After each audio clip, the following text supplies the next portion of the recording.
प्रधानाचार्य महोदया, निर्णायक मंडल और यहाँ पर उपस्थित सभी श्रोतागण, आप सभी को मेरा शुभ प्रभात। मैं कशिश राठौर, कक्षा 8वीं की छात्रा, आज आप सभी के समक्ष प्रस्तुत हूँ एक छोटी सी वाद विवाद प्रतियोगिता में, जिसका विषय है क्या गांव से शहर की ओर पलायन आधुनिक भारत का निर्माण है। मैं इसके पक्ष में बोलना चाहती हूँ। सबसे पहले मैं आपको पलायन का अर्थ समझा दूँ। पलायन का अर्थ होता है एक स्थान से दूसरे स्थान जाकर अपनी मूलभूत आवश्यकताओं की पूर्ति करने को पलायन कहते हैं। आधुनिक भारत का निर्माण, आधुनिक भारत का निर्माण का अर्थ होता है कि भारत हर क्षेत्र में अव्वल हो, जैसे सामाजिक क्षेत्र में, आर्थिक क्षेत्र में, प्रौद्योगिकी के क्षेत्र में। अब इन सब क्षेत्र में अव्वल होने के लिए हमें पलायन तो करना होगा, क्योंकि ऐसी कई वजहें हैं जिससे यह साबित होता है। सबसे पहली वजह अगर मैं आपको बताऊं, जो है शिक्षा। इस समय में शिक्षा कितनी जरूरी है ये आप सभी को पता होगा। हर एक शिक्षित व्यक्ति को अपनी पहली प्राथमिकता मिलती है। अगर आप शिक्षित होंगे तो ही आपको पहली प्राथमिकता मिलेगी। गांव में शिक्षा की अच्छी सुविधाएं नहीं है, तुलना अगर हम शहर से करें तो शहर में बहुत अच्छी शिक्षा की सुविधाएं हैं। अगर मैं अपनी दूसरी बात रखूं जो है स्वास्थ्य की, गांव में अच्छी स्वास्थ्य की सुविधाएं नहीं है। अगर आप लोग सोच रहे होंगे कि आधुनिक भारत के निर्माण में स्वास्थ्य कहाँ से आया, तो मैं आपको बता दूं, अगर आप स्वस्थ रहेंगे तो ही आप आधुनिक भारत के निर्माण में अपना सहयोग दे पाएंगे। यही स्वास्थ्य की सुविधाएं हमारे गांव में नहीं है। अगर मान लो आज किसी को कुछ हो जाता है इस जगह में, तो हमें बहुत दूर दूर तक जाना पड़ता है इलाज के लिए। वहीं अगर हम शहरों की बात करें तो शहर में बहुत बड़े बड़े अस्पताल हैं, बहुत महंगे महंगे अस्पताल हैं गाँव की तुलना में। अगर मैं आपको तीसरी बात बताऊं जो है रोजगार, गांव में रोजगार की अधिक कमी होती है। अगर हम शहर की तुलना लें तो गांव में कृषि, दूध, डेयरी ऐसे कुछ काम होते हैं। वहीं अगर हम शहरों की बात करें तो शहरों में कारखाने, फैक्ट्रियां, बड़ी बड़ी कंपनियां, जिसमें बहुत सारे रोजगार होते हैं, जिससे आपका घर आराम से चल सकता है। अगर मैं आपको चौथी बात बताऊं जो है गांव की जरूरी जन सुविधाएं। आप सभी को पता होगा कि गांव में जन सुविधाओं से वंचित होता है। जैसे गांव में बिजली, पानी, रोड जैसी कई सुविधाएं नहीं होती है। अगर आप इन सुविधाओं से वंचित हैं तो आप अपनी शिक्षा में योगदान कैसे देंगे। वहीं अगर हम शहरों की बात करते हैं तो शहरों में अच्छी शिक्षा, अच्छे रोड, अच्छा पानी, बिजली हमें सब मिलता है। अंततः मैं बस यह कहना चाहूंगी कि अपने हित के लिए पलायन करना बिल्कुल सही होगा, क्योंकि गांव में कई ऐसी सुविधाएं हैं जो होती नहीं है। गांव बहुत सुविधाओं से वंचित है। तो मेरा बस यह मानना है कि पलायन कुछ अपनी सुविधा पाने के लिए बहुत अच्छा है। धन्यवाद। आप सभी का दिन शुभ हो। बहुत बहुत धन्यवाद कशिश। आपने यहाँ पर कशिश की जो बात सुनी, तो क्या जो शहर जो हम लोगों के लिए बहुत अच्छा है, इस पर क्या विचार रखेंगे आप? महोदय, मैं आपका प्रश्न स्पष्ट करते हुए यह कहना चाहती हूँ कि मैंने बस तुलना करते हुए यह कहा कि गांव से शहर में बहुत अच्छी सुविधाएं हैं। अगर सरकार कुछ गांव में ऐसे काम करती है तो वो भी बहुत अच्छा रहेगा। आपने कहा कि शहर हमारे लिए अच्छा होगा। अगर अपना जीवन चलाना है, अपना जीवन यापन हमें करना है तो शहर हमारे लिए बहुत अच्छा होगा, क्योंकि वहाँ बहुत ज़्यादा रोजगार है, बहुत ऐसी व्यवस्थाएं हैं शहरों में गांव के मुकाबले। तो मुझे यह लगता है कि शहर गांव से अच्छा है। अब इसके बाद जो हमारी दूसरी जो यहाँ पर प्रतिभागी हैं, अब मैं विपक्षी से यहाँ पर जो है मनीषा भट्ट को आमंत्रित करता हूँ कि मनीषा भट्ट आकर अपने विचार रखें। मातृभूमि को छोड़ने पर इतना मजबूर हो गए, कामयाबी की मद में इतना चूर हो गए, देखो ना आज अपने गांव से इतना दूर हो गए। तो नमस्कार दोस्तों, मैं मनीषा भट्ट कक्षा 6 और 1 की छात्रा हूं और मैं आज आप सभी के समक्ष अपने वाद विवाद प्रतियोगिता का विषय गांव से शहर की ओर पलायन आधुनिक भारत का निर्माण पर विपक्ष में अपने विचार रखना चाहती हूँ। पर सबसे पहले हम जानेंगे कि पलायन का अर्थ क्या होता है। पलायन का अर्थ यह होता है कि एक जगह से दूसरी जगह अपनी मूलभूत आवश्यकताओं को पूरी करने के लिए जाना। और आधुनिक का अर्थ क्या होता है? शायद मेरे विपक्षियों के लिए आधुनिक का यह अर्थ होता है कि बस गांव से शहर की ओर पलायन, मगर यह सही अर्थ नहीं है, क्योंकि आधुनिक का अर्थ यह होता है कि हमारा भारत हर क्षेत्र में अव्वल हो। जैसे उन्होंने बताया कि खेल के क्षेत्र में, संस्कृति के क्षेत्र में, आदि क्षेत्रों में अव्वल हो। और स्वास्थ्य की बात आए तो जब कोरोना आया तो उन शहरी वासियों को गांव की याद आ गई, और जब कोरोना गया तो शहर ऐसे चले गए मानो उन्होंने कभी गांव आए ना हो। वो ऐसा क्यों? स्वास्थ्य की व्यवस्था तो शहरों में भी थी ना। वहाँ तो बहुत ही बड़े बड़े और अच्छे अच्छे स्वास्थ्य के लिए हॉस्पिटल थे। तो क्यों आए गांव में कोरोना से बचने के लिए, बताइए। और शिक्षा की बात आई तो सरकार ने हमारे गांव में भी बहुत सारे आदर्श स्कूल बना दिए हैं, जैसे अंग्रेजी मीडियम और हिंदी मीडियम आदि स्कूल। और सरकारी स्कूल में भी बहुत ज़्यादा अच्छी व्यवस्थाएं होने लग गई हैं। तो क्यों हम अपना गांव छोड़ के जाएं? गांव में तो सरकार ने बहुत अच्छे रोजगार भी दे दिए हैं, जैसे मधुमक्खी पालन,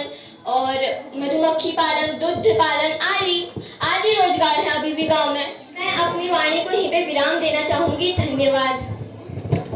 एक बार जोरदार तालियां बजाने के लिए। मैंने विपक्ष से अपनी बात रखी। जैसा कि आपने ये कहा कि जब भी जो है कोरोना काल आया तो लोगों को जो है गांव की याद आ गई। वो गांव की याद तो भीड़ की वजह से आई, क्योंकि वो भीड़ से जो संक्रमण हो रहा था। और सुविधाओं के लिए तो शहर अच्छा है यस सर, जो गांव की अपेक्षा सर, लेकिन पर्यावरण में गांव ही सबसे अच्छा है और प्रकृति में भी। जब कोरोना वहाँ शहर में भीड़ भाड़ के कारण वहाँ उन्हें हॉस्पिटल में भी जगह नहीं मिल रही थी, तो उन हॉस्पिटल का क्या काम था कोरोना काल में? वो लोग तो गांव आ गए सीधे कोरोना से बचने के लिए, और फिर कब गए कहाँ गए कुछ पता ही नहीं चला। आपकी बात तो ठीक है, लेकिन हमारे जो है गाँव की अपेक्षा शहरों में तो जो है क्या कहते हैं अच्छी सुविधाएं हैं। वहाँ हॉस्पिटल है, स्वास्थ्य है, डॉक्टर है। हमारे यहाँ तो बहुत दूर दूर तक जो है क्या कहते हैं हमारे वहाँ तो वही नहीं है, डॉक्टर ही नहीं है, हॉस्पिटल ही नहीं है। तो सर सरकार कुछ करेगी हमारे गांव के लिए, तभी तो यहाँ हॉस्पिटल बनेगा। तो सरकार से आप जो है क्या कहना चाहते हैं? मैं सरकार से यह कहना चाहूंगी, अगर आपको हमारा भारत आधुनिक बनाना है तो गांव में भी बस सारी सुविधाएं उपलब्ध कीजिए जो शहर में है। जैसे बोलिए जो मैम एक प्रश्न कर रहे हैं।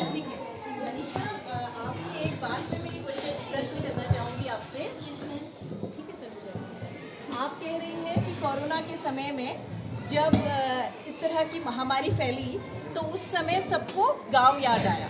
ठीक है, लेकिन क्या उस समय ऐसी समस्या नहीं आई कि जब बहुत लोग गांव की तरफ आने लगे तो यहाँ पर जनसंख्या होने लगी, और ये क्या हमारा गांव इतना है कि उस पूरी जनसंख्या को यहाँ पे समेट कर यहाँ पे अच्छी व्यवस्था हो सकती है?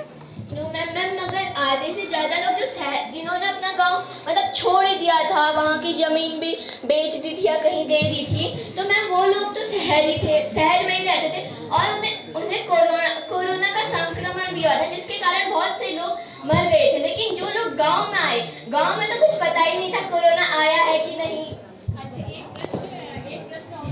ये कहना चाहते हैं कि आप कह रही हैं, देखो आप लोगों का इसमें ज्ञान बढ़ेगा बच्चों, इसलिए हम प्रश्न कर रहे हैं। ठीक है, सिर्फ बोल देना काफ़ी नहीं है, विचार विमर्श करना, इसीलिए इसको वाद विवाद प्रतियोगिता कहा जाता है। अच्छा मनीषा, मैं इस बात पे ये कहूँगी, जब आपने कहा कि जैसी सुविधाएं शहर को दी जा रही हैं वैसे ही गांव को भी दी जाए, तो क्या यहाँ पे फैक्ट्रियाँ खोल दी जाए? क्या यहाँ पे बड़े बड़े ऐसे इस तरह का यहाँ पे कार्यक्रम किया जाए जिससे कि यहाँ पर भी प्रदूषित हो जाए, यहाँ पे कारखाने खोल दिए जाए, या यहाँ पर इस तरह की सुविधाएं बड़ी बड़ी ऐसी कर दी जाए जिससे यहाँ पर भी वही माहौल बन जाए जो कि शहरों में खराब हो रहा है? मैंने ऐसा नहीं बोला कि गांव में भी फैक्ट्रियाँ खुले, मैंने सिर्फ ऐसा बोला सरकार से कि गांव में अच्छे हॉस्पिटल बनाए, शिक्षा के लिए अच्छे कॉलेजेस बनाए, भौगोलिक स्थिति के अनुसार अच्छे गांव का विकास करे, कोई अच्छे काम करके, उदाहरण के लिए शिक्षा, अच्छे अस्पताल आदि चीजें। यस, आप सहमत हैं? तो एक बार में जो तालियां बजा दीजिए।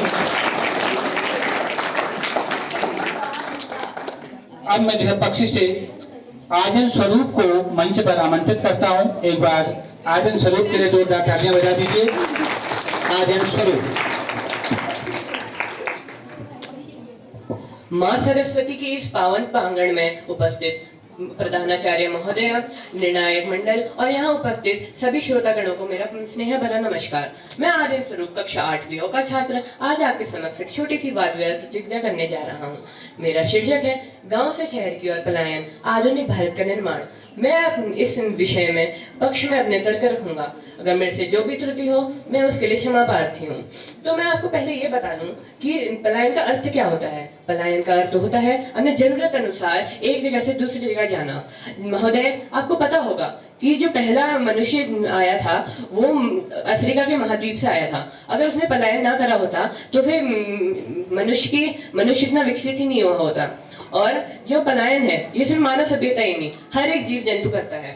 उदाहरण के तौर पे साइबेरिया के पक्षी जब ठंड के समय गर्म प्रदेशों में जैसे भारत में आते हैं, और जब गर्मी बढ़ जाती है तो वापस साइबेरिया चले जाते हैं।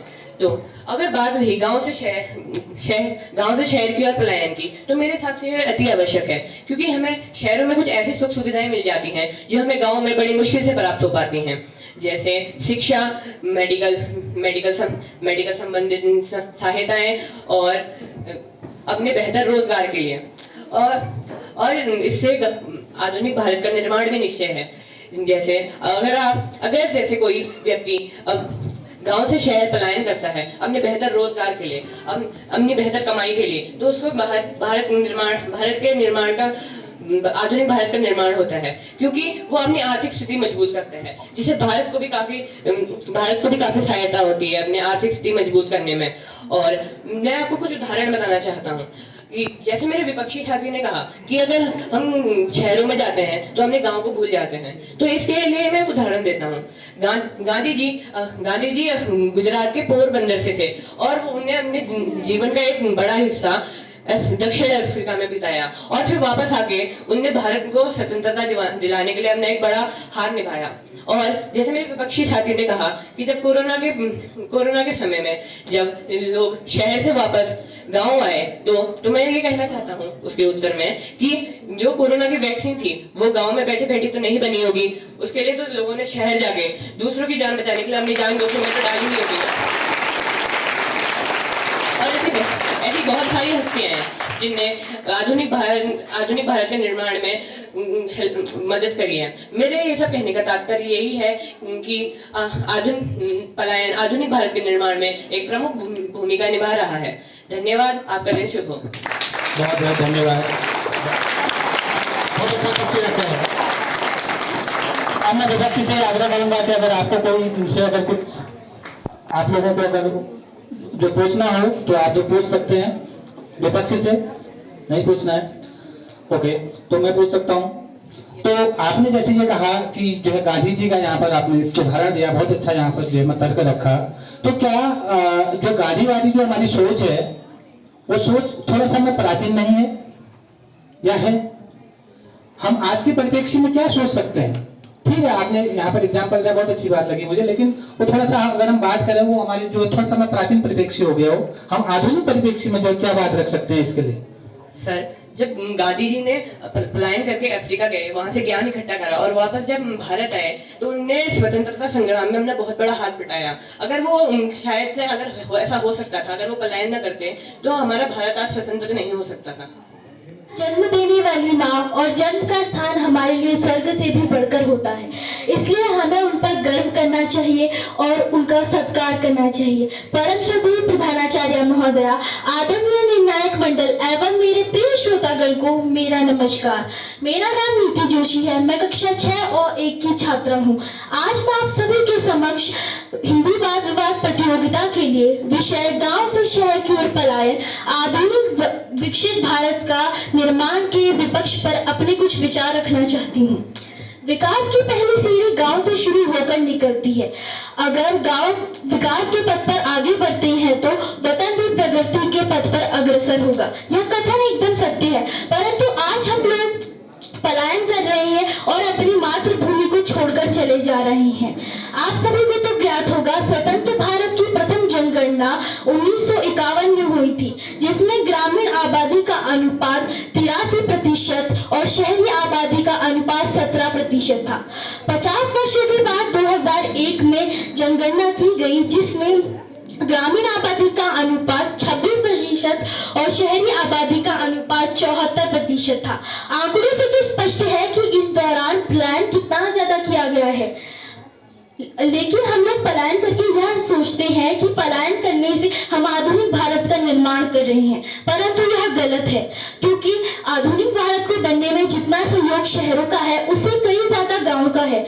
क्योंकि अगर हम पुराने आविष्कारों के बारे में जानें, जैसे आग का आविष्कार, पहिए का आविष्कार, सुई धागे का आविष्कार, ये सब गांव के द्वारा हुआ गया था। गांव में इतना अच्छा माहौल, प्रकृति की सुरम्यता, ये सब देखने को मिलती है। परंतु अगर हम शहरों में जाएं तो वहां पे फैक्ट्री के छोड़े हुए धुएं, प्रदूषण से मानव जीवन में बीमारियां ही उत्पन्न होती हैं। लेकिन मैं ये नहीं कहना चाह रही कि पलायन करना गलत है। पलायन हम अपनी शिक्षा के लिए या फिर स्वास्थ्य के लिए कर सकते हैं, परंतु वो लोग जो अपने गांव को छोड़ के दूसरे शहर में जाकर अपने गांव की तरफ मुड़कर भी नहीं देखते, ये तो गलत है ना। और मैं इसी के साथ यह कहना चाहूंगी कि आपका गांव और आपकी मातृभूमि सबके लिए सर्वश्रेष्ठ होती है। इसलिए अंत में मैं अपनी वाणी को विराम देते हुए आप सभी का धन्यवाद करती हूँ। धन्यवाद। बहुत बहुत धन्यवाद नीति, आपने यहाँ पर अपने जो विचार रखे, मजा नहीं आया आपकी ताली में। मैं बोलूंगा फिर ताली बजाओगे, अभी नहीं। मन में चलकर मोर होना चाहिए, कार्यक्रम के बीच में न शोर होना चाहिए। आज तो इतनी अच्छी प्रतियोगिता चल रही है, आपकी तालियों पर जोर होना चाहिए।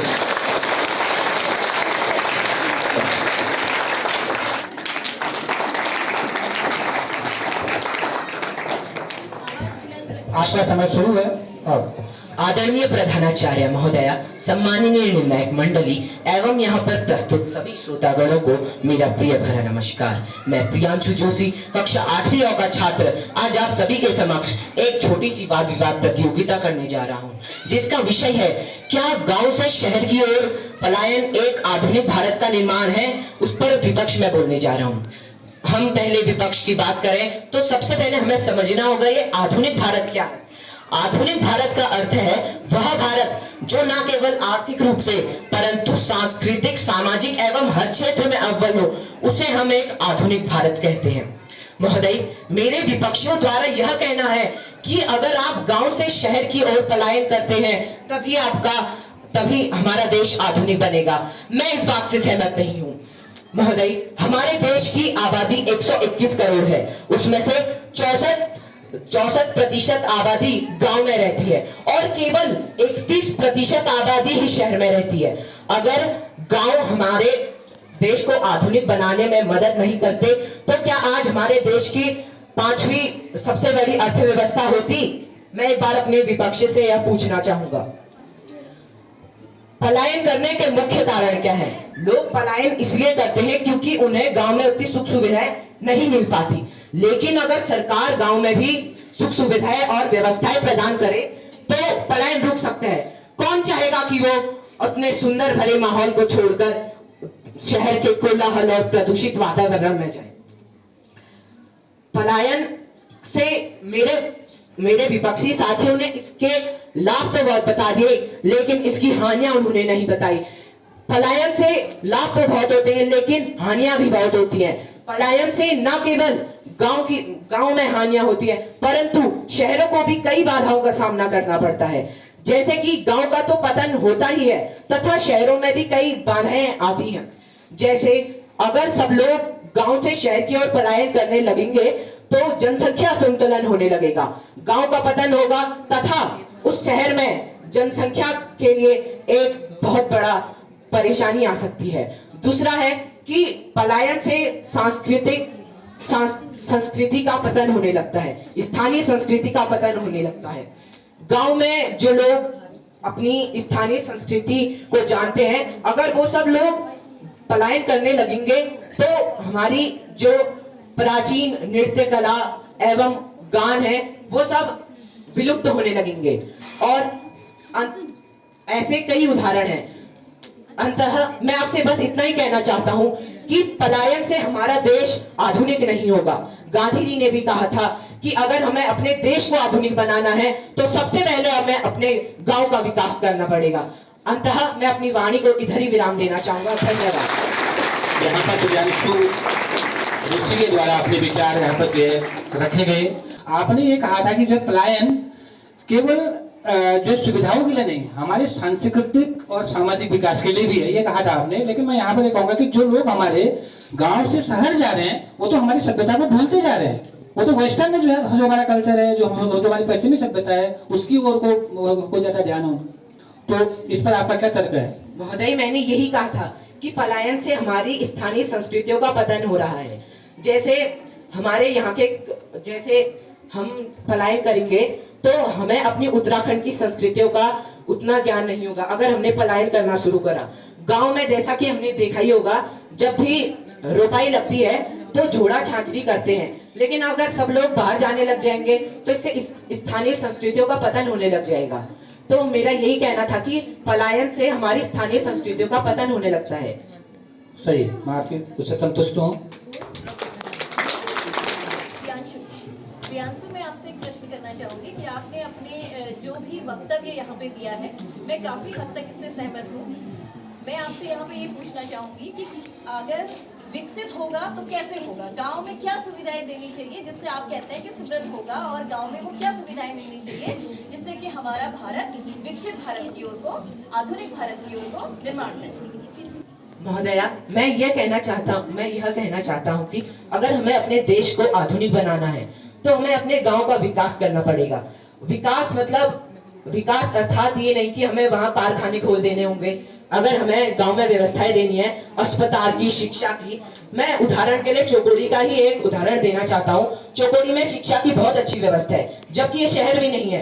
तो ऐसे में अगर यहाँ शिक्षा की व्यवस्था और अस्पताल की व्यवस्था होगी तो कौन चाहेगा कि वो इतने अच्छे वातावरण को छोड़कर शहर के प्रदूषित वातावरण में जाए। महोदय, हमारे पूरे विश्व में सबसे ज्यादा प्रदूषित शहर आते हैं WHO के अनुसार।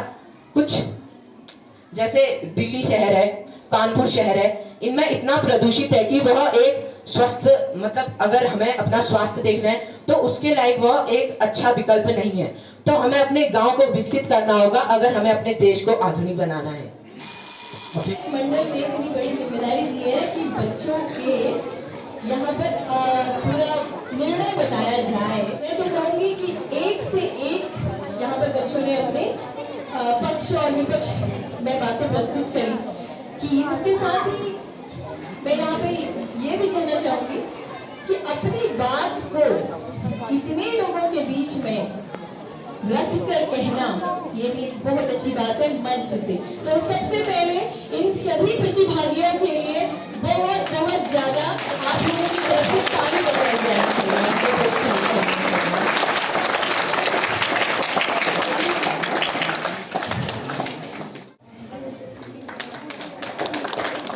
मैं मन से आग्रह करूंगा और सीधे सर से कि आप प्रियांशु जोशी को मेडल और सर्टिफिकेट प्रदान करेंगे।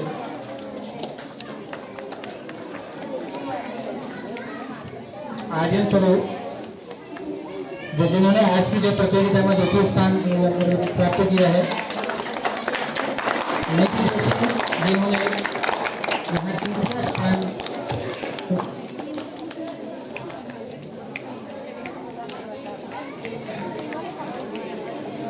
यहाँ पर हमारे जो यहाँ पर हमारे प्रतिभागी हैं उनको भी सांत्वना और उनके साथी